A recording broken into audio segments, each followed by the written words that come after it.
All right, so good afternoon again, everyone. And just to say that, sorry again for the troubles of last week's network. It didn't allow us to complete our work, and the reason I didn't introduce any new topic for this afternoon, but we are going to go over what we did last week, and then we'll settle on today's activities. Last week, we were looking at the PICO and how you could use it to pass your research questions or review or literature exploration topics or however you want to call them. But the most important thing is that they're supposed to be questions, actually. So to pass that question into the PICO elements and then use these elements to do a concept by concept search on your topic. That was what we were doing. And so we are starting an hour earlier today in order that we can actually go over the things we did last week quite quickly for the benefit of our friends who were not able to join last week. And that is what I'm going to do in a moment. And I'm sure by the time we move into today's activities that are going to include how to search for synonyms using the title and abstract screening, as well as begin exploring the keywords in the vocabulary of the thesaurus of your subject area. We are going to hopefully finish up all of this today with a lot of our colleagues joining later. I'm sure those who were already on the call last week. But I'll be happy if those of you currently here an hour ahead were also in last week's meeting, so that this would be a very good revision for you. All that said, let's begin our journey today. Yeah, so today's journey, beginning again with our workbook, which is here. Yeah, so just enlarging it for you to see more properly. All right. Thanks again. So last week, yeah, we went through some of these questions. And again, just a reminder that the approach I have taken is to be a chaperone of learning or to be your moderator or facilitator. I do not want to do presentations of standards and prescriptions of what you must do. So if you observe so far over our previous meetings, I've been very slow and I've been questioning, I've been trying to guide you to think through the things that you are doing instead of simply telling you it is this, it is that. I hope you have observed that style I'm using. And the reason is I want this entire interaction to be a learning process that is so natural to you. So the way we think naturally, the way we behave naturally when we are learning new concepts or learning ideas, trying to practice a skill, that's exactly how I want our interactions to be. So you would notice at certain points that I'm asking certain questions that may appear as though, oh, but I shouldn't ask this. No, it is for the benefit of everyone in this class to make sure that we are all on the same level and we are progressing together steadily, acquiring the skills necessary to solve information problems. So to go over, we looked at questions number 3 and 4 last week, and we agreed that packing too many variables or concepts in a question can actually hamper our understanding, the clarity of the issue we are trying to investigate, and our ability to do a proper exploration of the literature. So looking at question number 3, for instance, we said that Buruli ulcer and women's lives could have been sufficient for this question. So to rephrase, what is the impact of Buruli ulcer on women's lives? We could have ended here.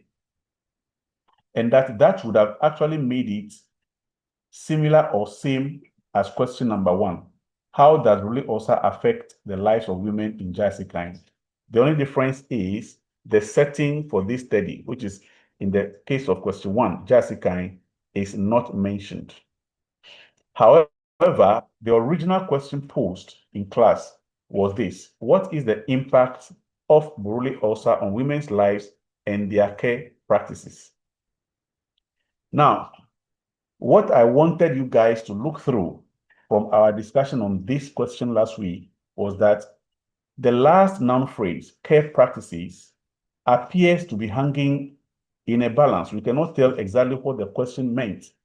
Whether the one who posed this question was looking at care practices and women's lives as both recipients of Buruli ulcer.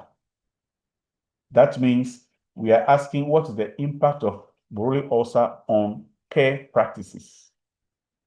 You see, and at the same time, what is the impact of Buruli ulcer on women's lives, which would be two different outcome variables. Alternatively, it could be, was the person trying to find out what is the impact of Buruli ulcer and its care practices or management on the lives of women? Okay, the impact of Buruli ulcer care practices on the lives of women. So we were saying that the way the question is posed was actually ambiguous and we needed clarity.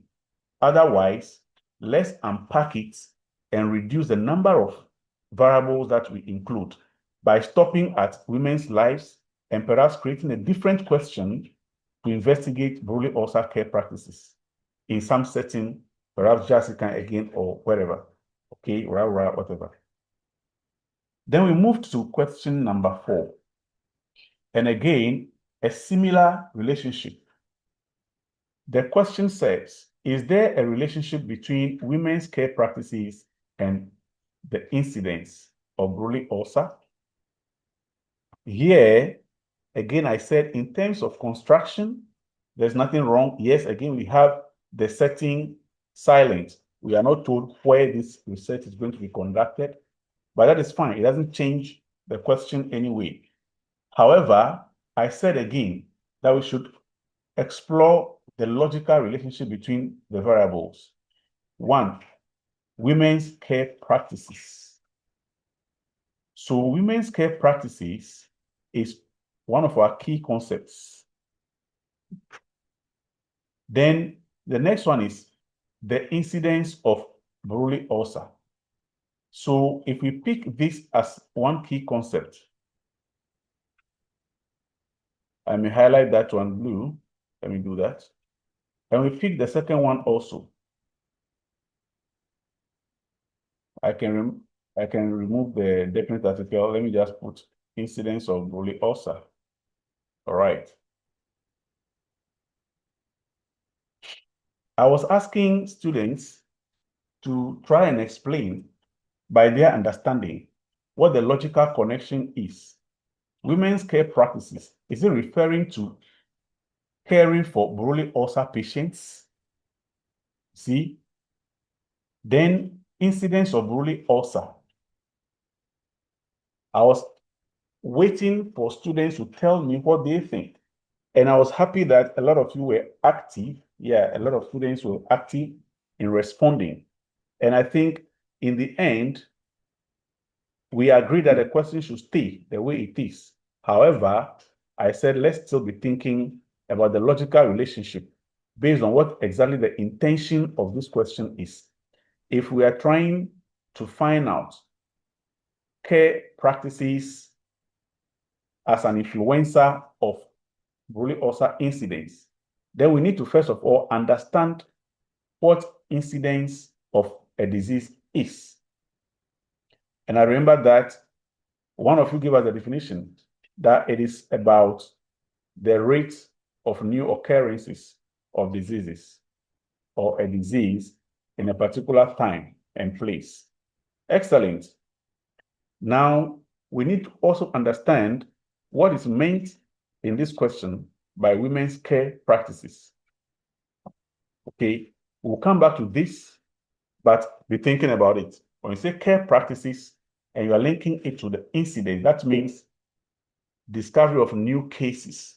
It means that in between the care for existing cases and the new cases that are recorded, we may be silent in the question, but assuming that some form of transmission is happening, all right? That's what I'm seeing. So if we have that assumption, then we can say, well, let the question stay the way it is, because we are believing that how existing cases are managed can affect how new cases develop. All right. Now, if that is our mind, then let's leave it the way it is. But we'll come back to try and understand the logical relationship before we proceed. So let's go back to our Buruli ulcer and women's lives. And so if we go down here, we pick that very question, which we say is the same question number 1. How does Buruli ulcer affect the lives of women in Jessica? And we see from our PICO analysis that the P is women, the I, which is now changed to E, that's exposure, is Buruli ulcer. There is no comparator, so C is out. Then the O, which the word in the question was in the verb form affect, has been actually changed into the noun form. That's a nominal form of the word, which is effect. All right.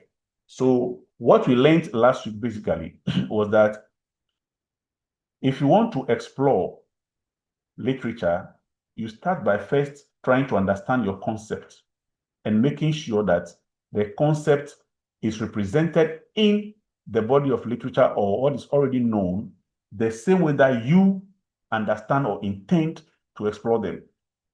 So to do this well, you will have to do a concept by concept search. So first you pick the population concept. You try and figure out what women is doing in the body of literature. So I did a short survey of your most popular sources when searching for academic information.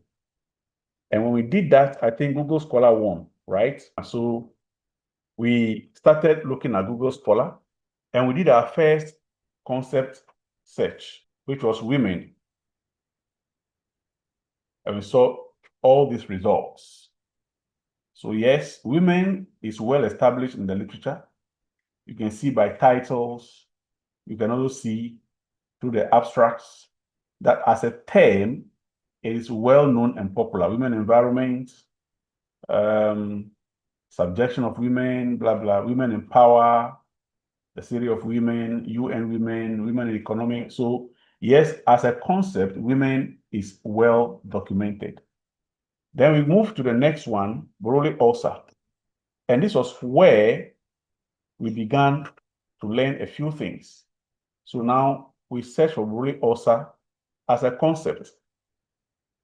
This gives us 13,000 results, all right? Now, Buruli ulcer, however, is a concept made of more than one word, okay? So let's see, because a medical terminology or a disease name is quite popular for it to go together that way. Though being two words, it appears to be seen together. Buruli ulcer, you can see by the titles as I scroll. Buruli ulcer, Buruli ulcer, Buruli ulcer everywhere. All right. And it seems to work fine because it is a term, a medical term, a disease name. All right. However, if it were any ordinary words, we understood that the moment your keywords that form a concept are more than one, they become a key phrase. So in that case, to indicate to the system that what you are entering is a phrase, you put that phrase in double quotation marks. So we search Buruli ulcer again. You see that interestingly, although Buruli ulcer is a very known term and it occurs together, the results have changed.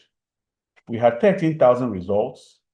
Now, by putting Buruli ulcer in the quotation marks to indicate to the system that we are doing an exact phrase search, you can see that the results are reduced by about 800 documents. So we now have 12,200. All right. And you can see the results over here. Interesting there's a difference now. You can see number 2, for example, ecology and transmission of Buruli ulcer disease. This is quite an interesting one. And you can see this result is what? A systematic review. That's quite interesting. We'll look at what systematic reviews are and where you must actually start your reading from when you are doing your broad reading on your topic. Then there's a review of current knowledge here, Buruli ulcer, a 2017 paper. Have you seen it? All right. So knowing how to search will save you a lot of the times, and you will not have too much to deal with. Okay. Now, the last item there is effect. Let's talk about it. Let's talk about effect, and particularly about the O of our PICO. And I want to explain to you here that most of the time when we are doing our searches, it is better, okay, not to include the effects that we have here, which is the concept of O, outcome. Because definitely, whenever you talk about women and Buruli ulcer together, papers will automatically be talking about outcomes, whether it is effect, that is how it's affecting women economically, emotionally, whatever, it will all come up automatically. And as we progress and move into the use of the Boolean operators, I will explain to you the more reason why it is important to try and avoid the outcome variable. So in this case, it means that we have only 2 concepts to search. We have done that, women, Buruli ulcer. Okay. However, our intention is to find the effect of Buruli ulcer on women's lives. But in this question number 1, as we saw last week, women here is not standing alone broadly. It is women in Jessica. And I try to explain that whenever you are doing research, remember that there are certain elements in your research topic that actually indicate you are doing primary research. Elements such as the setting or where you are exploring your phenomenon. In this case, Jessica. Jessica here is telling me that your work that you are doing is going to focus on Jessica as a primary research setting where you are going to collect raw data. At this point, remember very closely that in any research, you are going to be collecting data in a variety of forms and formats. And particularly in primary research, you are going to be collecting more than one type of data. Type 1 is existing knowledge. Existing knowledge is found in publications and grey literature. That is works that have been done already. So for such, that is what we are doing right now is about, exploring the existing literature for relevant documents or publications to your topic. However, as a primary research, you're also going to be collecting primary data or raw data from your respondents or participants in the particular setting you chose to study. So in this case, you may be interviewing women in Jessica, or you'll be going there to observe how women care for persons affected by or suffering Buruli ulcer. All right. So understand that there are different sources of data when you are doing research. If it's a primary research, definitely you are going to be talking to people to collect raw data through interviews or through questionnaire.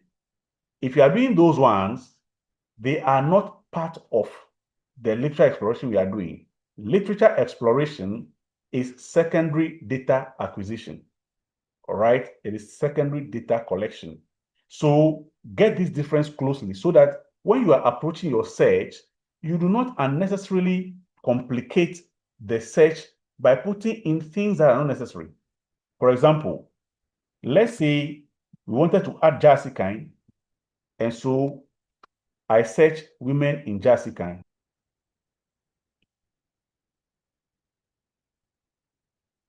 Again, I just search women in Jessica. See the kind of results that have come. improving the socioeconomic development of people of Jasikan in Ghana. In this title, we don't see any women, but we see Jasikan. But when you come down to its abstract, you now begin to see things like women's development, blah, blah. All right. Next result, number 2, self-medication among pregnant women in the Jasikan district. Have you seen it? Women in the Jasikan. Our search term said women in Jasikan. But if you can observe, like we saw last week, women in the definite article there has come between the in, the preposition, and Jasikan, the noun. All right. So what we want to see again is, remember, anytime we are looking for a concept that is made up of more than one keyword, we search it as an exact phrase because it has become a key phrase, not a keyword, representing that concept. So here we had 653 results. Let's now indicate to Google Scholar that this is a phrase, not independent words. Remember, I explained this last week by sharing, for example, and I'll do that again. Let me copy this for you. If you can see from here, from the highlight in the address bar, you can see women plus in plus Jasikan. All right. That is a system telling you that it is treating each of the words in that phrase as a unique word and is combining them with the end Boolean logic. The plus you are seeing there is the same as the Boolean end. All right. So it treats them as unique concepts.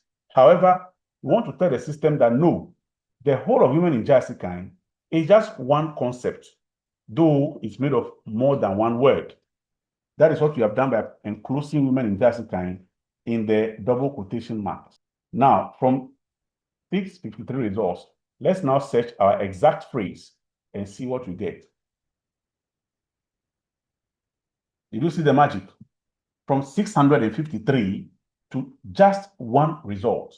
And you can see that in the abstract, you see the exact phrase, women in Jasikan. Women in Jasikan.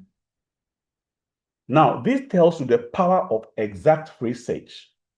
And I reminded you last week that if you remember the information literacy concept that you learned, the concept of information overload. In academic research, we try our best not to waste time, okay, reading things that are not necessarily relevant to our topic of interest. And so these kinds of skills in knowing when to use an exact phrase search, for example, will save you a lot of the trouble. For example, in the first instance, what we were searching gave us 653 results, but didn't contain exactly the phrase we were after. But by using the exact phrase search, we just got a single result, just one. It tells you this is more closely related to the concept we are searching at this time.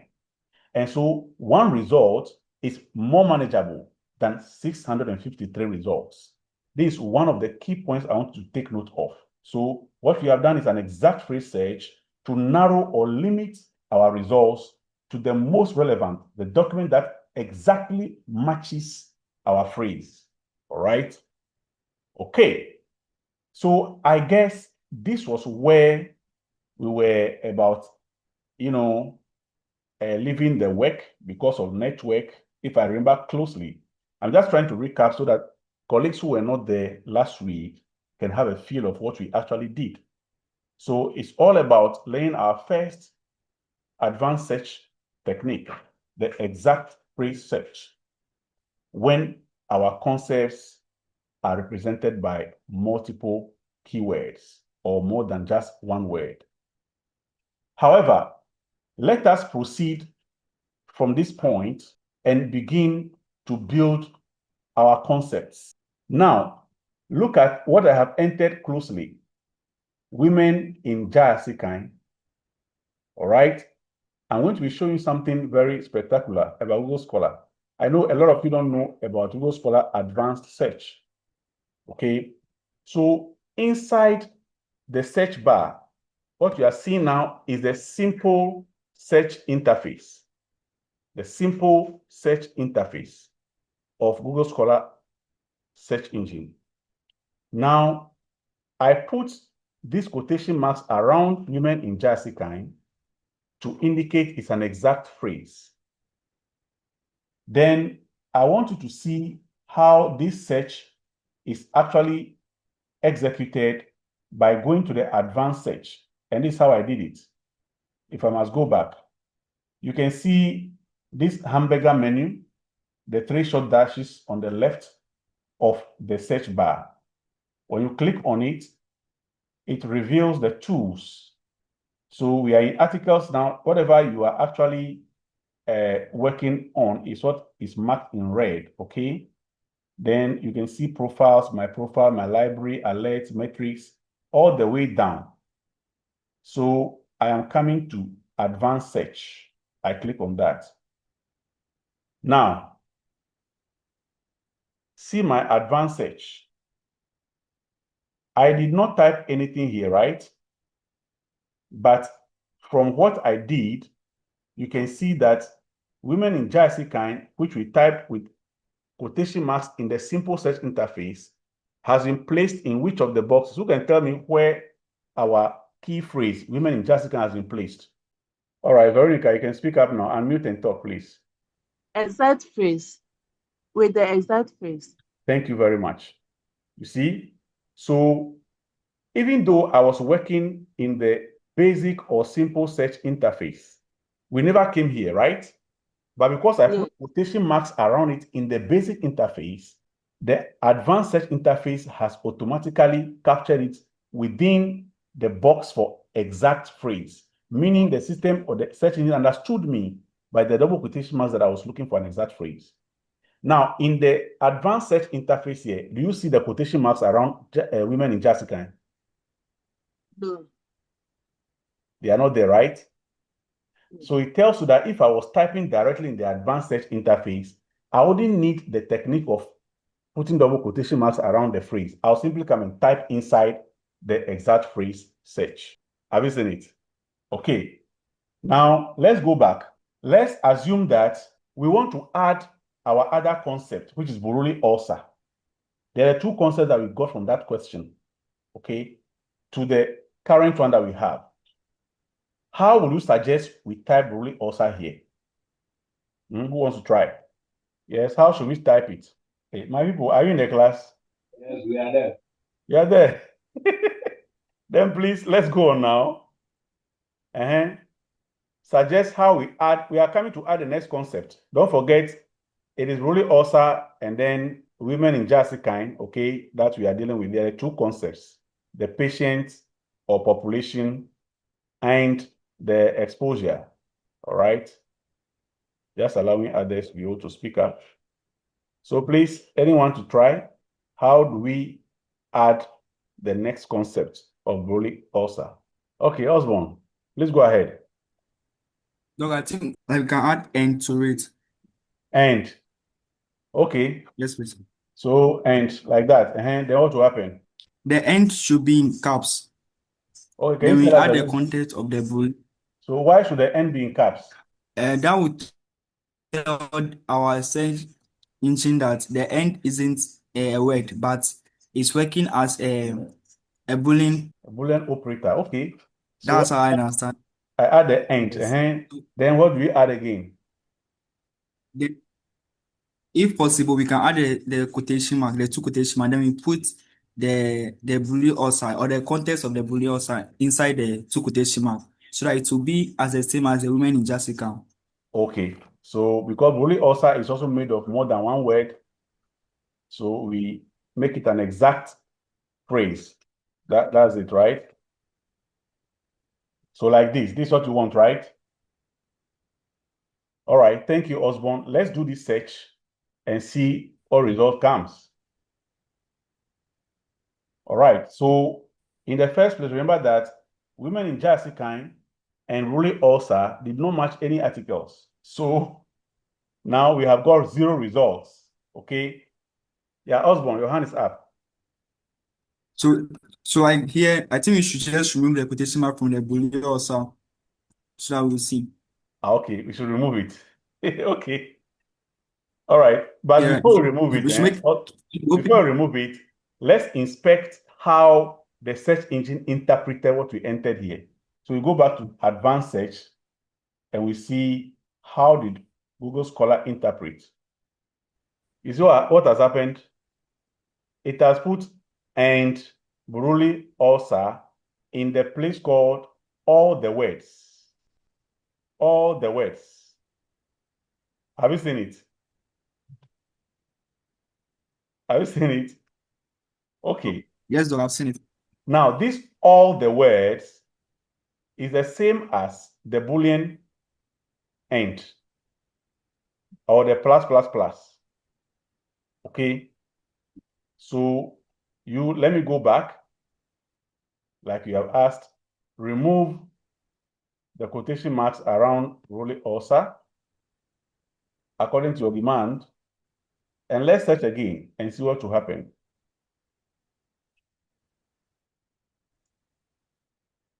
Well, Osborne, unfortunately, same thing, nothing happened. But let's check again how this one was interpreted. We're going to advanced search. And again, it's the same place that's placed it, only that this time the quotation marks have been removed. So let's go back. Now, at this point, I want to find out from you. So if you did a search like this and got nothing like this result, first of all, how does it make you feel? Let's be honest. How does it make you feel that you did a search like this and nothing comes out? Please, let's get interactive. Let's talk. I'll feel bad. You feel bad? I'll feel bad and, Okay. and emotional. And emotional. Okay.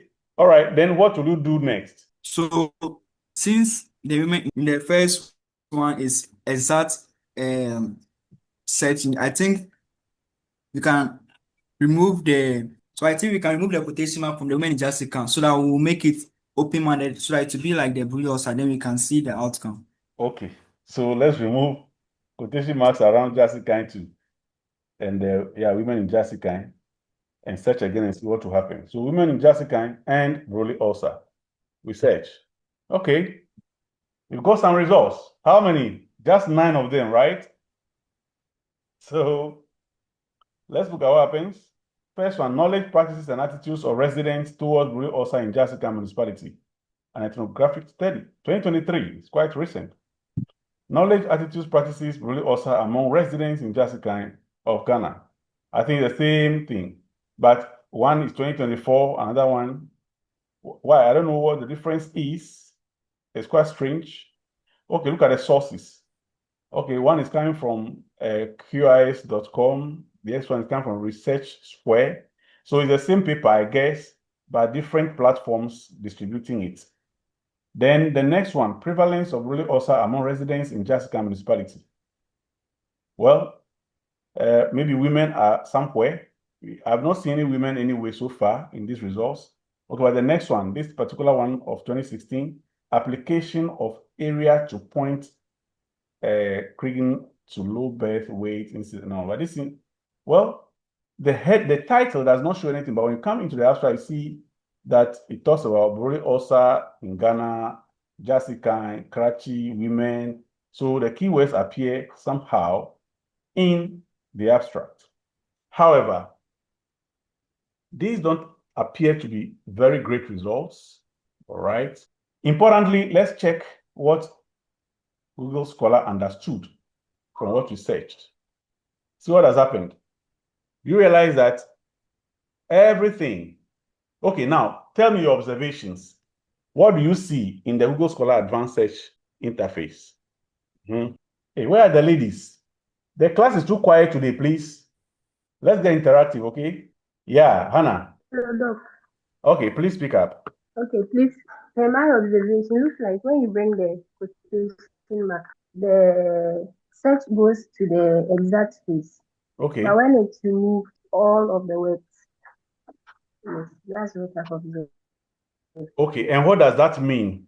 Do you understand why all the things we entered in the Google Scholar simple search interface are appearing in all the words box? Okay, so let me explain what we are seeing. Please, do you all remember that when we put the quotation marks around our key phrase, it was automatically mapped onto exact phrase. And inside that box, we did not see the quotation marks around women in Jersey kind. Do you remember that? Yes. Thank you. Now, I want you to observe the following about all of the words. So Google Scholar exact phrase technique is represented by this second box, and it is labeled well with the exact phrase. And the way to execute this in the simple interface is just to put quotation comments, double quotation comments or marks around that phrase. And the fact that when we opened up to inspect the advanced search interface, we didn't see the quotation marks around that phrase. However, it was automatically dropped into the box labeled the exact phrase. It tells you that for every one of the advanced search techniques that you are using, which is represented here in the Google Scholar Advanced Search Interface, the operator should not show again. Do you get it? So the first thing you observe is that the end that we used in the Google Scholar Simple Search Interface is also showing here as a keyword. That tells you that in Google Scholar, the end operator is assumed. It is a default Boolean operator for the search engine. So you do not type end operator again. Please, is this one also clear? Yes. Please come again. All right. My first question was, do you remember that when we typed women in Jersey kind with the double quotation marks around it in the simple search interface, and we came to inspect how it was executed from the advanced search interface here, the entire phrase came into exact phrase. Do you remember that one? Yes, Doc. And do you remember that when we saw women in Jersey kind in the exact phrase box here, there were no quotation marks around it? Yes, Doc. Very good. So what it means is that anytime you execute any advanced search technique, whether it is Boolean, exact phrase, whatever, it will automatically be uploaded into its corresponding box in the advanced search interface. For example, where you are executing the AND logic, that means you are combining different concepts.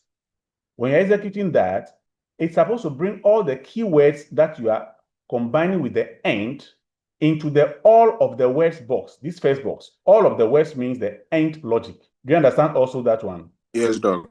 All right. So in that case, just as when we did the exact phrase by enclosing women in Jersey kind as a phrase in the double quotation marks, it was dropped into the exact phrase box without the quotation marks. We will also expect that where we use the AND in caps, indicating Boolean AND, in the simple search interface, it should drop all our concepts in the all of the words box without the AND logic, because the AND here is an operator, just like the double quotation marks. So it should not actually display it. Is that logic okay with you? Does the logic that the AND as an operator should not be placed here among the keywords, just as the double quotation marks around our exact phrase was not placed around it when it was dropped in the exact phrase box? Do you get along with that logic well? Yes, Doc. Okay. It makes sense. Very good. So if it makes sense, and then you are now seeing that the AND that you type as an operator is showing here, it has been placed here in the all of the words box. What it is telling you is that Google Scholar did not recognize the AND that you typed as an operator. It saw it as just another keyword. Is that also clear to you? Yes, Doc. All right.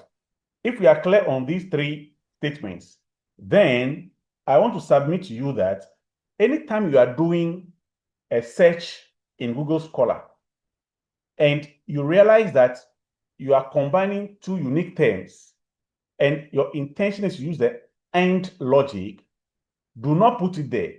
Just type your first concept, make space, and type the second concept, because Google Scholar operates the AND logic as its default Boolean operator. Default means it's automatic. Anything you enter in Google Scholar will automatically understand or interpret it to mean you are joining each of them with the AND logic. That was why, if you remember, when we typed in the women in Jersey kind without any quotation marks, it picked each one of those words, women, in Jessica, as a separate concept, and you could see it added them using the end logic, which is symbolized by the plus. So you saw women plus, in plus, Jessica. Did you remember that? Yes, Doc. Yes, Doc. Very good. So the take home from this point is that you should not use the end as we have used it here by typing it out in Google Scholar. Because when you do that, Google Scholar will not recognize it as an operator because it is automatically operating the end logic by default. So you don't need to add it again when you believe or know that what you are bringing together are two separate concepts that has to be added with the end. You don't bring it. So in this case, we need Doc. to actually remove this end. All right? Doc. Hello. Doc. Yeah, Yes. please, I have a question. Yeah, please go ahead. Okay, so please, my question is, you are saying when you are doing such a search, we shouldn't add the end, which is the Boolean operator. And I am asking, when and how do you use the end if you are doing it? Okay. Yes, it's a very good question. And this is the answer, very simple. That, we have different information retrieval systems or tools. Are you aware of that? Google Scholar is just one of these tools, right? So what I am telling you right now is about the experiment we are doing with Google Scholar as a retrieval tool. So it does not apply to every other database or search engine that you come across. Is that clear? And it is also because Google Scholar doesn't really have a very advanced search interface, if you understand what I mean by that. So the advanced search interface of Google Scholar is quite simple, very, very simple. You are going to actually get into more of this when we begin to use systems like PubMed. Then you understand what I mean by Google Scholar's advanced system is not very advanced, okay? So it is so simplified that, as I mentioned, it's doing some of the things automatically. So the end logic, for example, is operated by the Google Scholar search engine by default. And so if you indicate end over there again, it doesn't recognize it, but it treats it like one of the keywords. That's why you see that the end has been repeated here with women in Jessica and Brule Osa, all of them as words.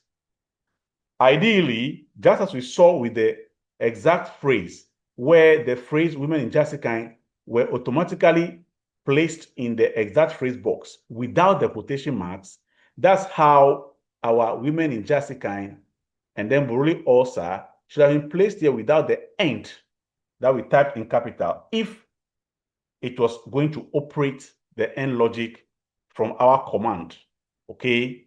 But because it is operating the end logic by default, but automatically by itself, it didn't recognize the command end that you put in. Is that clear? Okay, we are going to, get more familiar with this when we do some other examples on some other, okay, yeah, Osborne, go ahead. So if I can get it clearly, it means that since Google Scholar is no advanced database, meaning the Boolean operators don't work here or what? No, it doesn't mean that. What it means is that the end logic in particular, because it is being operated by default, it's not necessary again to add it when you are entering your search terms by yourself. Okay? When you are entering your keywords, the end operator is not necessary because Google will understand automatically. Once you enter your keywords side by side, separated by a single space, the system understands that you mean end. And so you don't need to add the end again. Your end, therefore, is just the single character space that you put between two words. Is that clear now? Yes, Doc. Very good. So in Google Scholar, you type the end by making just a single space between two words. Then Google Scholar understands that you mean end logic. Yeah, Isaac. Okay, Isaac, go ahead. Yeah, please, I want to find out. So with these two words, do you have to, is it necessary to put the two words in inverted commas, or like those are double as you did the first one? Okay. So like we leave the space. Please do your question again. I didn't get it clearly. All right. So like as you said, we are talking about two words now. Okay. With a certain, do you have to put them in the inverted commas? Okay. Now, if those two words are different, for example, women. For women in suppose that- Jessica, maybe just put them in. Okay, if it is women in Jessica, Yeah. what concept is that? That's a population concept, right? Yes, please. Very good. Population is just one concept in our PICO. So if that one concept of population is expressed by more than one word, like in this case, women in Jessica, 3 words, but they are representing just a population as a single concept. In that case, because it is just one concept, even though the words are more than one, you need to put it in inverted commas. That's the double quotation marks, okay? To let the system know that it's an exact phrase. That means it should treat those 3 words as just one concept, not 2 different concepts. Do you get it? All right. Thank you. But in case the concept was just one word, like women, okay, and we are going to try that right now because we can see. So at this point, all I want you to remember is that there are 3 Boolean operators: the and, the or, and the not. But when we are working with Google Scholar, the and operator is implied by making a single space between words. Okay, so anytime you type one word and you make a space, Google Scholar treats that space as the and operator. That is why when you have multiple words expressing the same concept, which means that you type women, you make space, type in, make space, type Jessica, making women in Jessica a phrase. If you leave the spaces between them without putting the entire phrase women in Jessica in double quotation marks, then Google Scholar will treat women as a separate concept, in as a separate concept, Jessica as a separate concept, and join all of them with the and. That's why you see women plus, in plus, Jessica, the plus representing the and logic. Because every space you make in Google Scholar search will mean and by default. Okay, so the and logic is not typed out clearly. Only a single space represents it. Now, that said, let's go back to our simple search and look at what we can do about our search in order to get some results. So we have understood from the logic of Google Scholar that the and operator is not necessary at all. You should never bring it. We remove it. That's all. Then the second thing that we should think about is, as I mentioned earlier, when you are writing out your research questions, you should be clear in your mind what that particular question is targeted at. Okay? If you write and say that you want data on women in Jessica, it is possible that, yes, you may have some documents on women in Jessica, like we saw some already, economic development, blah, blah, blah, in Jessica. However, pertaining to your own research, you know that what you mean by that is that you'll be doing field work in Jessica. That's the meaning. So that field work that you'll be doing in Jessica by going to people's homes and interviewing women has nothing to do with Google Scholar. Google Scholar is here to present you work that has been finished and published already by someone else. And so the elements that constitute your primary research focus, you must remove them when you are writing the questions. So in this case, let's remove Jessica.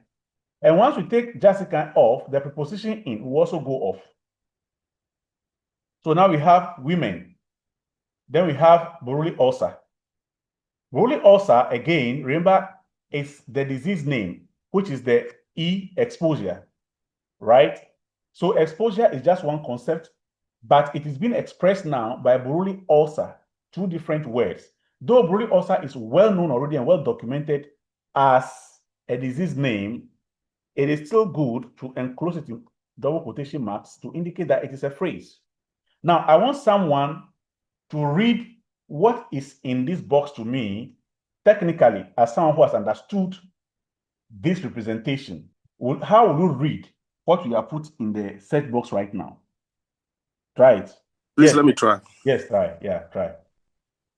How does Brody ulcer affect the lives of women in Jessica? No, are you seeing my screen? Yeah, so if I can try. Yes, please go ahead. Yes.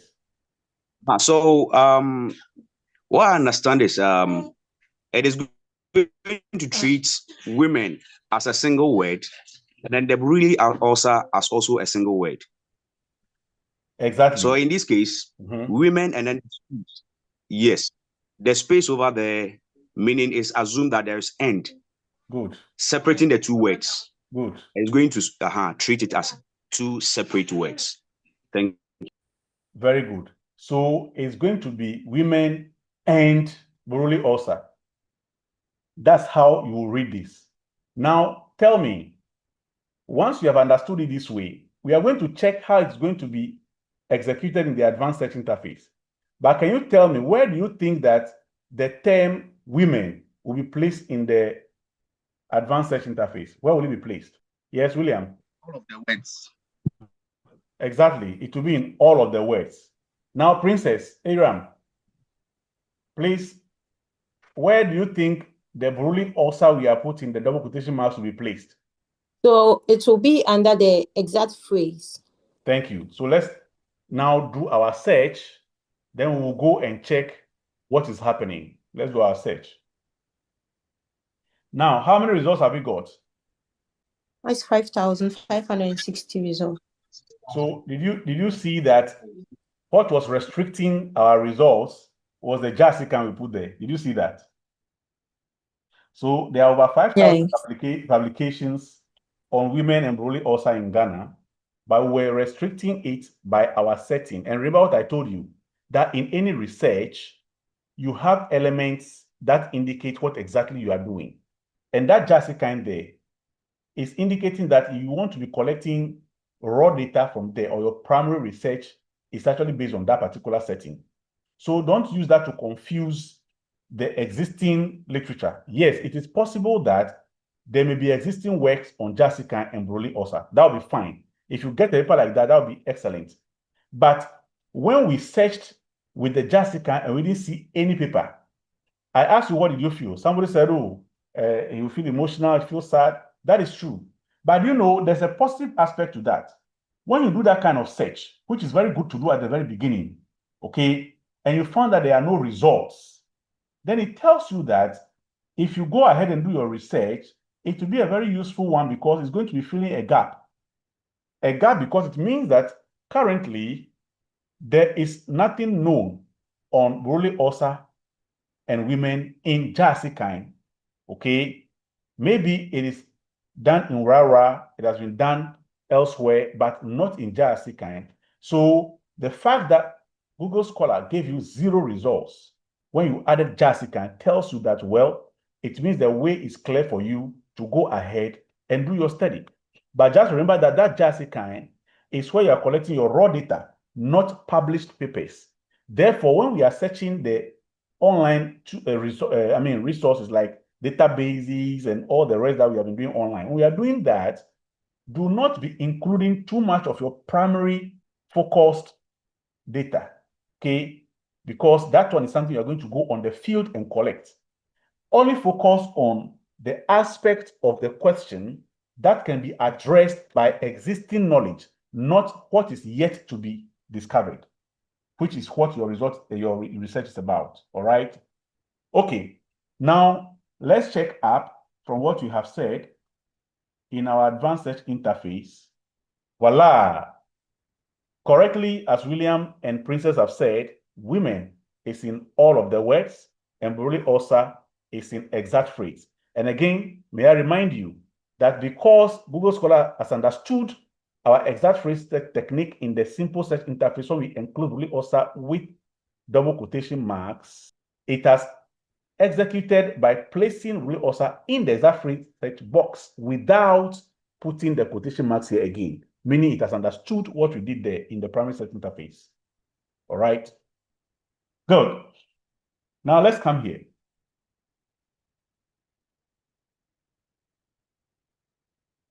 Now, let me ask you, the population here, women, right?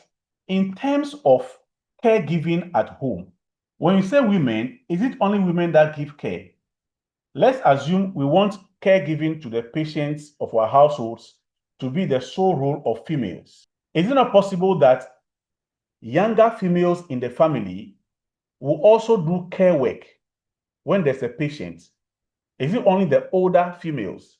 The older females are women. What about the younger females? How do we call them? Ladies. Hey, ladies, pa. Okay, I get it, but let's just call them girls, right? What we want to do is that we want to add girls here, that even if girls are involved and there are documents on girls giving care or girls being affected or whatever, that girls or women are involved, it should appear. Now, girls and women, what do you think they are in relationship? How are girls and women as such terms related? Who can tell me? The girls and the women keywords, how are they related? As such keywords, how are they related? Yeah, Hannah. Please, they are all female.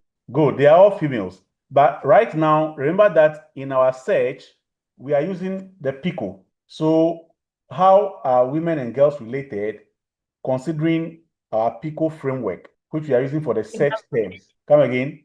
Intervention. Hey, hallelujah. Intervention. Women are women and girls are interventions. No, please. Oh, since they are giving care. No. Okay, population. Thank you. Yes, population. So the women, the girls, they all constitute the same concept, population. Okay. However, they are different words referring to the same concept. Okay. So when different words relate to or represent the same concept, we call them synonyms. Please, is that clear? When different words relate to the same concept or represent the same concept, they are called synonyms. Remember this, that in searching, where synonyms are involved, you use the Boolean operator or. So women or girls means the same thing to us, is population. Okay, the concept is the P. So whether they are women or girls is the same thing.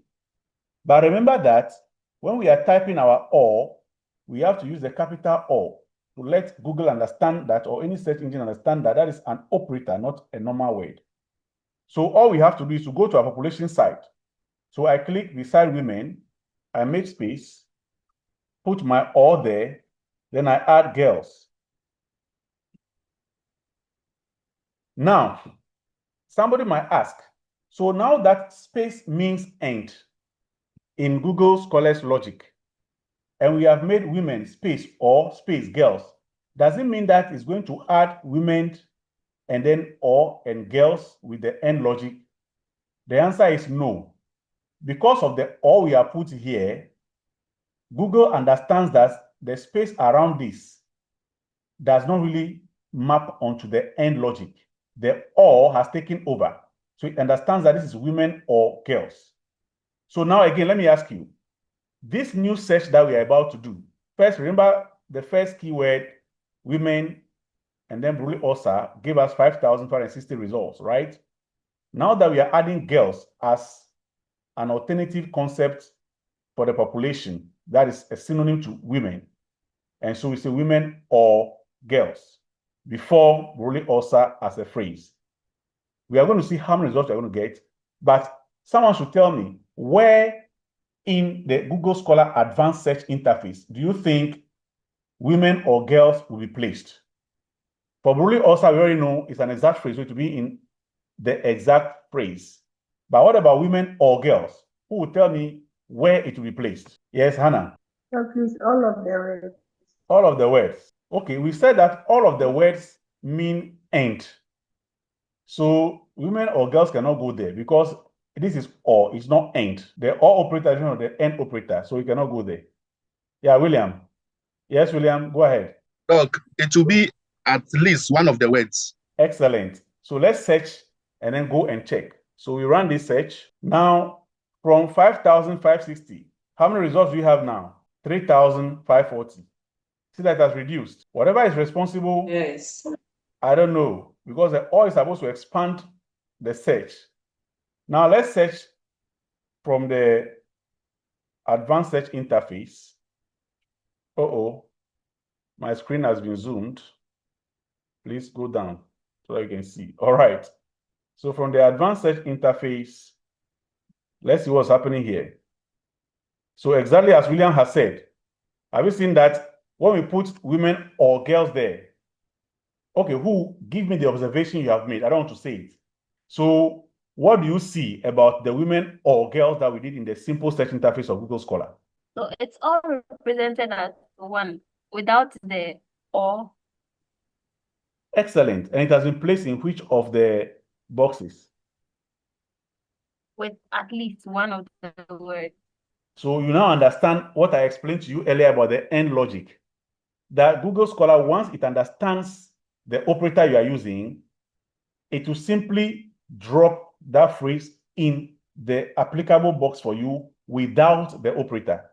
So the fact that we're seeing the AND in all of the words tells you that the Google Scholar engine does not accept your typing of the AND operator by yourself, because it assumes it in the spaces that you make between the words. All right. So now, who can tell me what do you think will be the operator that will map any search term to this label without the words? What operator will cause that without the words? Which of the Boolean operators will bring a word into this box that is labeled without the words? Yes, Princess? Not. Excellent, William. Thank you. Not. Yeah, Princess, you're Okay. right. So the not operator would have mapped something there, but today we are not using it. So what I want you to understand here is that if you understand the techniques of search, okay, then even in a basic or simple search interface like we are doing here, you can write out your query perfectly without any problem. Okay, you can write out, for example, you know that in Google Scholar, you don't use the AND logic. So when you are typing, anytime you make space, it means AND. You go ahead. Now, if I want to use synonyms, then I must type out the OR operator by myself. But if the same concept is composed or represented by more than a word in expression, it is now a phrase. So I must put quotation marks, double quotation marks around it to indicate to the search engine that it is an exact phrase. Once you know these things, it makes your ability to search very, very simple. I mean, you don't struggle with the search. Most of the time, it's because you copy the entire question, sometimes a whole paragraph to kind of put inside the search engine. Then you begin to see stars in heaven, and you get confused. But understand that, first of all, remember what you have done over the weeks, that first, our topics are just research interests. They must be drilled down to the specific questions. And these questions are carefully formulated using the PICO framework. And that the PICO framework can actually be adapted or modified depending on the kind of clinical question you are seeking to answer. And we saw different types of questions, all right? And that the same PICO that we should frame the question will be helpful in our concept by concept search, and when we are doing a whole literature exploration, combine our concept. We have also seen that we could search each concept like population, interventional exposure, and any other concept, comparator, whatever it is that is existing there separately. But once you have done that to have a view of what is existing on each of the concepts, we can bring them together using the Boolean operators. And in Google Scholar, the AND logic or operator is not overt, that is not made visible, but it is implied by the space that we make between the keywords. But the OR and the NOT will have to be typed out. And that to type the OR, it must be capital to let the system know that this is an operator. And we have used the Google Scholar Advanced Search Interface to confirm that anytime we type with the exact phrase, it puts it in that particular box labeled with the exact phrase. And then you don't see the quotation marks that we have used in a simple search interface around the word in that box. The same way when we used the women or girls, like a concept set for synonyms, it also placed it exactly in the box labeled with at least one of the words without the or operator between them, meaning the system has understood that we are operating the or on those particular keywords because they are synonyms. So where do we go from here? Understanding that synonyms are combined using the or. So remember that you can never use the or between separate concepts, like between population and intervention. For example, to say Borrelia ulcer or women, that is a taboo. It's not possible. You can only use the or between keywords or key phrases that refer to the same concept. If they all refer to the same population concept, you can use the or. If they all refer to the same intervention or exposure concept, you can use the or. But you cannot cross the concepts using the or.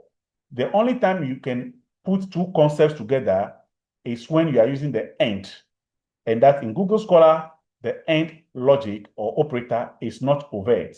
It is implied by the space between the words or your search terms. Please, have you all understood this summary that I have made? Yes, Doc. Yes, Doc. Yes, sir. Thank Yes. you. Thank you very much. Once you have understood this, then I think you can move one step further. Now, the step further is some search engines actually use what we call controlled vocabulary. And on this note, I'm going to move away from Google Scholar. I told Google Scholar is quite simplistic. So let's begin to look at some more sophisticated search engines. All right. Now, we will start with PubMed. That is a little popular among you guys. PubMed.gov. So PubMed, PubMed.gov.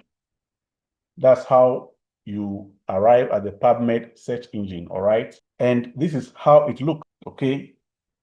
We are going to be doing great many searches from PubMed because you guys are health sciences students, and one of the freest or freely, openly available resources to you is PubMed. PubMed is a search interface for Medline, okay? Medline and several other health sciences sources. So it's going to be a very good place to start. But again, remember that PubMed is biomedical biased. And so if your topic or your query is not necessarily focused on biomedicine, then PubMed will not be a great place to search. It's good for you to know multiple sources or search engines because depending on your topic, a particular retrieval system may be more helpful than the other, all right? However, here, I'm not going to be dealing with PubMed as such, but some related databases. And I'm going to start with the control vocabulary or thesaurus for the medical and health sciences. It is called the MESH. That's the medical subject headings, MESH. Now, how do you locate the MESH? When you just open your PubMed, PubMed.gov, just scroll up a bit and you will see at the bottom that there are 4 tools. The first one says Learn. And of course, you can come and do your personal study here on how to search PubMed and find full text articles. Is great, all right? Then the next one is Find. That deals with the advanced search of PubMed, clinical queries, and all of that. Then you have the downloads. And the last one, Explore. Don't forget we are doing literal exploration. So in exploration, you find the MESH database located here. So you click on or touch, depending on what system you're using. So click or touch the MESH database. It will open the database for you. And what we are going to be doing here, basically, is to look for the terminology or jargon in the medical sciences used to represent the concepts that we find in our question. For example, in our question, we found the concept of women. So you're going to type women here and see if women is known to the medical jargon. So we search and see the definition for women if it's available in MESH. Luckily, yes, women does exist. And look at the definition. maybe I should zoom in a little, or what do you think? Can you all see? Yeah. Okay, all right. Wanted to enlarge this more. Okay. So women is defined here as human females, as cultural, psychological, sociological, political, and economic entities. And this term was introduced in the mesh since 1999, January 1st. Have you seen it? Then you see that there are other related concepts to women. We have battered women, women working or working women, physicians, women, dentists, women, food assistants, blah, blah, blah, which are all related to women. But as key concepts, you have the first 5 of them, okay? Okay, we even have women's health services. But here you can see by the definition of each, what the focus is when that particular term is used. Now, the reason why you need to know a little about the mesh is that a lot of other databases, okay, like the EBSCO databases, Cochrane, there are several that you're going to be looking at as we progress in our series. They all use the medical subject headings, okay, or the control vocabulary for the health sciences. Because of that, you need to know it very well so that when you are in maybe CINAHL or Cochrane or any of these other databases that is actually layered over the mesh, it will be easy for you to identify and understand how they explode their keywords, for example, or get you the major topics in the field related to your keywords. So now that we know that women here is available as a mesh term, we keep it. We move on to check Buruli ulcer. It is also available in the mesh.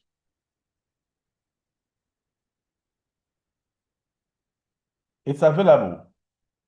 And over there, you see that it has opened this way because it doesn't have any other related headings. It is the only one. So Buruli ulcer also defined as what? A lesion in the skin and subcutaneous tissue due to infections by Mycobacterium ulcerans. It was first reported in Uganda, Africa. Year introduced was 2008, and date introduced was July 9, 2007.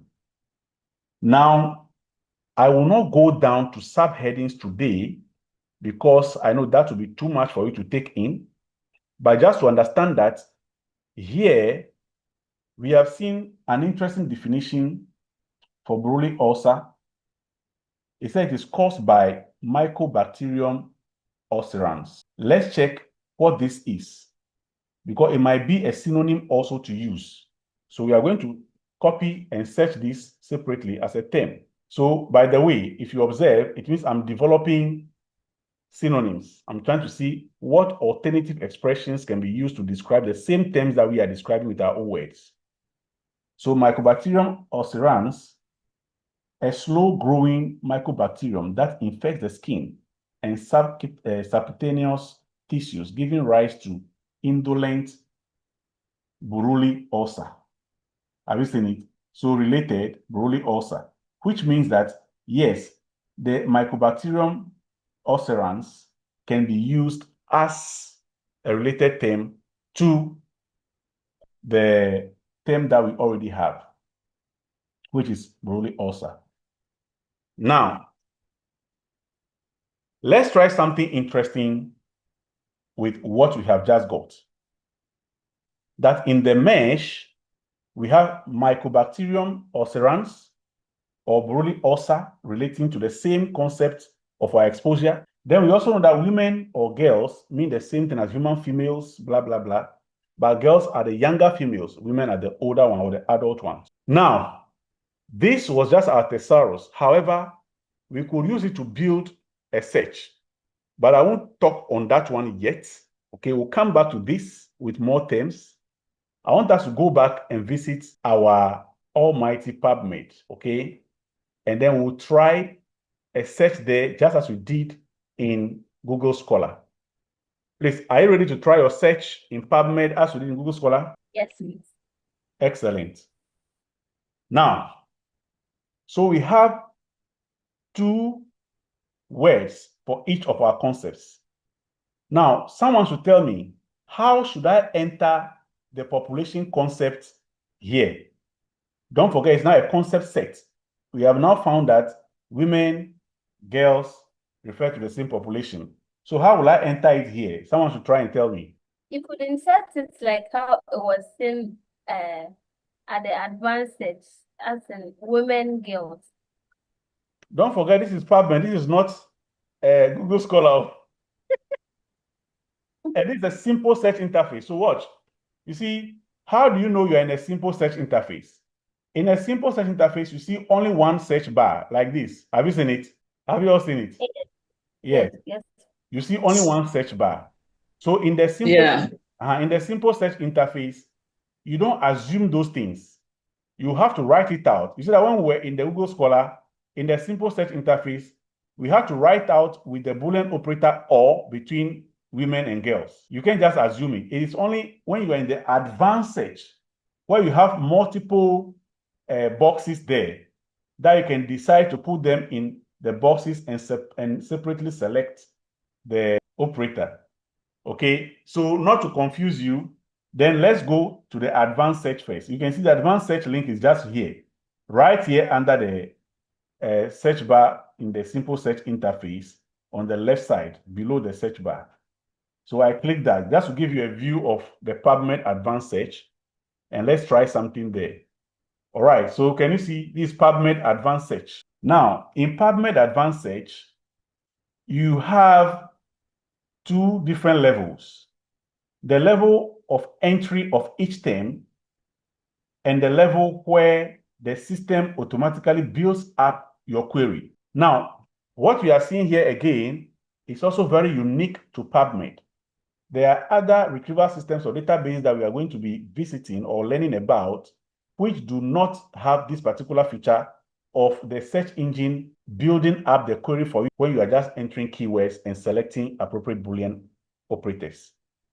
Okay, so again, let's watch this. In advanced search, we don't only have multiple search bars. We are also more in control of what we do. So we decide, for example, the field of the database from which a particular term should be searched. So for example, on the left here, you see fields of the database, such as conflict of interest, book, author, last, author, first, all fields, all these things. But when we're searching for women in Google Scholar, we realized that most of the articles with women actually had women in their title or abstract. Am I right?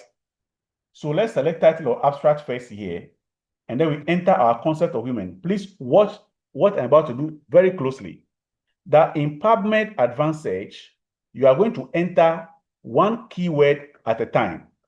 So we are looking in the title and abstract field of the database, and we are entering the keyword women to see whether it's available. But how do we know whether there are documents in PubMed where women is available in their abstract or title? We go here on the far right where you see add. You don't click add. Every time you enter a keyword here, first check from the PubMed phrase index whether it is available for that particular field that you have chosen. So is women available in title or abstract fields of the PubMed search engine? We click here and we see that yes, women is available for over 1 million documents. Have you seen that? So once we have seen it is available, we click on the one here that matches our search. Now you see that automatically the women has been put into quotation marks, double quotation marks, and it has been tagged title abstract. Now just go to the right, okay, and click on add. You see that term that we picked from here, women, tag title abstract, has been placed in the query box. Now, we also saw right now that women is available as a mesh term. So we go back here, and then don't forget that the database fields you are seeing here are arranged alphabetically, okay? So we are looking for mesh, M, just go a bit. So mesh terms, this one, mesh terms. we select that, then we type women again, so that whether it is in the title or abstract of the article or as a mesh term by which the article is indexed, PubMed should be able to retrieve that particular record. Now, again, don't forget, after entering any term, you can see that alternative terms appear here as suggestions. If you find any of them related, you can later try them also. But in our case, none of this is related to what we are interested in. So I go show index again to be sure. Then I've seen it has appeared. Women is available over 47,000 times, or in 47,000 plus articles or documents. So I click on that. And again, you see women comes in double quotation commas, and then the tag mesh terms has been attached. However, the women I search from the title or abstract and the women I want to search from the mesh terms are all the same concept, the population concept. For that matter, when you come here, you realize that after clicking add for the first time, the tab changed automatically to end. This is because, similar to Google Scholar, PubMed also operates the end Boolean logic by default. So automatically it puts the end there as if the term you are entering next is a separate concept. But we know that no, we are entering our terms synonyms first, or a concept set first. So the whole set of the concept population, no matter how many keywords or key phrases we have there, must first be set before we move to the next one. So the drop-down arrow by 8, you can click that and you go add with all. Once you have done that, the all comes to stay on the tab. But that term has dropped down there, and you see that in the query box here, PubMed itself is automatically building your query. You can see that it's adding some brackets. You can now see the all between the women we search from title abstract and the women we have searched from, or we are searching from mesh. Now, again, let's check whether our concept for girls is available in the mesh. So we are having mesh here already. Let's put girls. And how do we know? We know by checking the index, okay, show index for girls. And you can see that we don't have girls. We have Geitman syndrome, blah, blah. So there are no girls for mesh. Therefore, we go back and check for abstract and title. Title abstract here. Now girls, let's search the index. Yeah, for title abstract, girls is available 120,000 plus articles. So we click on that, and then we go to click on the all. So we are adding with all. Now, our concept for population is finished. Women and girls. Women, we have searched from two different parts of the database, the mesh field and the title abstract field, but girls are available only from the title abstract field. But all these together are the same population concept. Don't forget, in searching, you search one concept at a time. So we are searching the population concept first. Now that all the synonyms and the population concept are finished, we go ahead and click on search.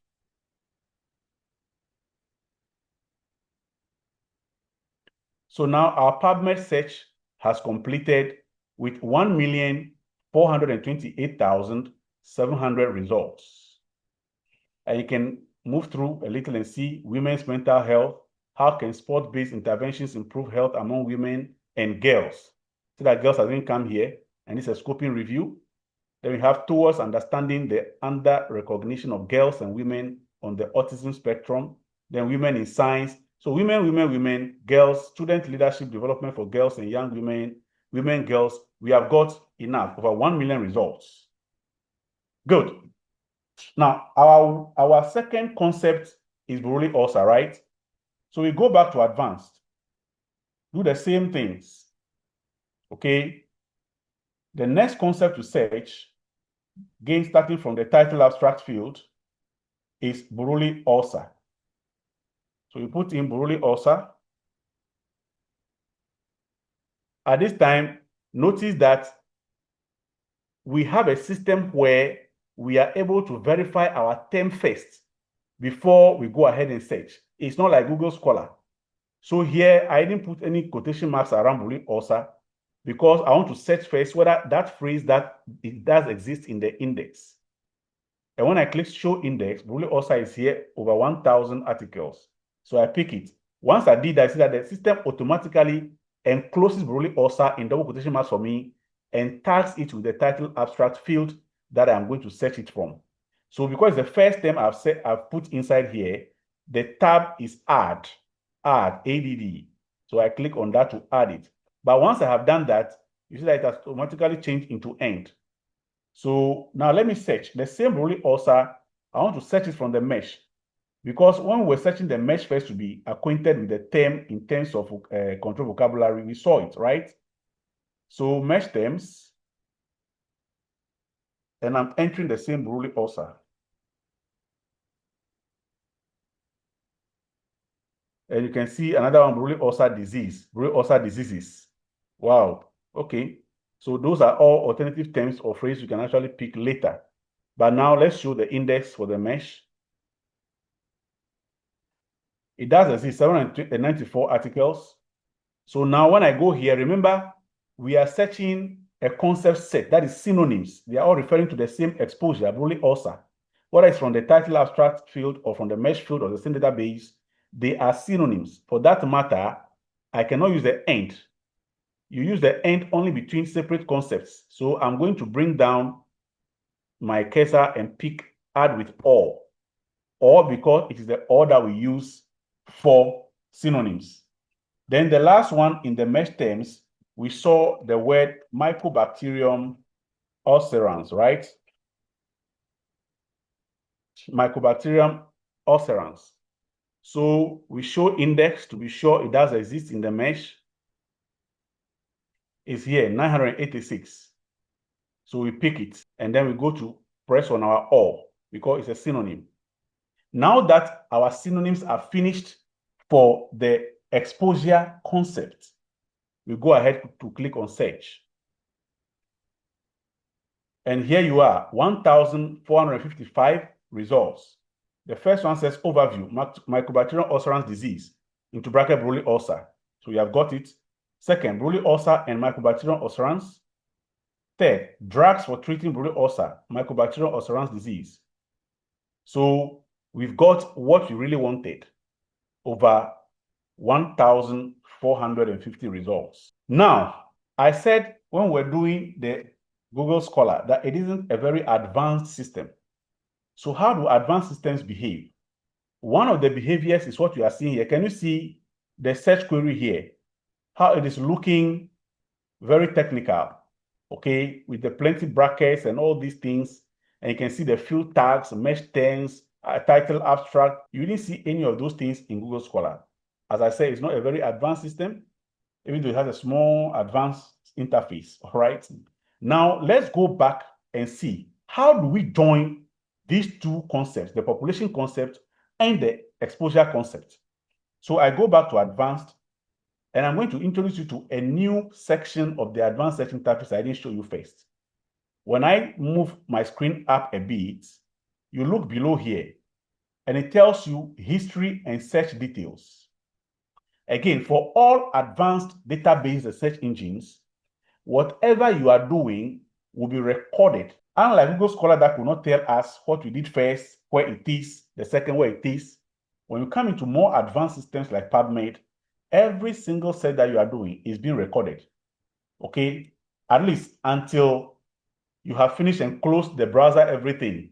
Whatever you have been doing while you are online and you are active without closing that tab on the browser or the browser altogether, it will be recorded for you. So let's understand what the history and search details are about. It gives you every minute detail about your search behavior. So your search is numbered, and the most recent search is the one on top. So the first search we did was on the population concept, where we did a search on women and girls. That's search line number 1. So you see number 1 over here. Then the search line number 2 is the latest we just did, Buruli ulcer. It is the most recent, and therefore it comes on top, and the 1 is bottom. Now, the next title says actions. Okay, the heading actions here is telling what you can do to each of these. And for example, if I click on the actions button for search number 1, I can add it to the query box, I can delete it, or I can create an alert. I'll talk about the last two later when we begin to explore how to use PubMed effectively. But right now, we are going to use the add query. I'll come back to that. Now, the next heading, details. The details here tells you how your keywords that you actually entered were structured within the PubMed system for search. A technical thing that you might not have known or seen, which went on behind the scenes for you to get the results. Then the last one is query. Query here is the one that we built directly from the query box here. Okay, so those are the details about the headings on the left. Now, on your far right, there are some headings. Results, as you can see, the results here are numbered, and they are all hyperlinks. Can you see this is a hypertext? Hypertext because you can see as I point to it, the mouse pointer changed from an arrow into a link pointer, like a human hand with a poked out index finger. Can you see it? That's a link pointer. But besides that, you can also see that as a link, it is in blue. Okay, the font color is in blue. And when you point to it, the underline comes and the pointer changes to a link pointer. Now, you use this to return to the result. For example, if I want to go to the results page for number 2, which is a Buruli ulcer, I just click on the 1455 hypertext here and to open the results again for me. All right. Now, the last heading here is time. So it's telling the time taken to do this search. However, I think this time is the server time of PubMed. You know, PubMed is located in the NCBI, the National Center for Biotechnology Information, is where the PubMed server is hosted. And it is in the US. So if you can see, I'm sure we are seeing these things because we are in GMT zone. The US time is about 5 hours behind us. I think that's what it is, or whatever. So you are seeing the time here, should not confuse you, is the server time that you are seeing. Your time zone may make it look different, but it's the same thing.